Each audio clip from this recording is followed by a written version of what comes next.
কেরলের নাম পরিবর্তন হতে চলেছে, এই প্রশ্ন কিন্তু সোমবার থেকে বারবার ঘুরপাক খাচ্ছে।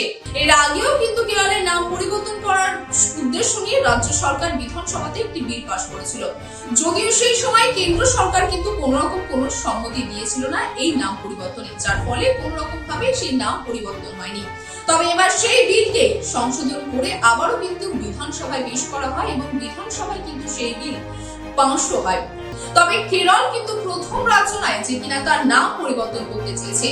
এর আগেও কিন্তু আমাদের রাজ্য অর্থাৎ পশ্চিমবঙ্গের নাম পরিবর্তন করতে চেয়েছিলেন মুখ্যমন্ত্রী মমতা বন্দ্যোপাধ্যায়, কিন্তু সেই প্রস্তাবকে কেন্দ্র সরকার কোনো মতে কোনো রকম সম্মতি দেয়নি, যার ফলে পশ্চিমবঙ্গের নাম কিন্তু পরিবর্তন হয়নি।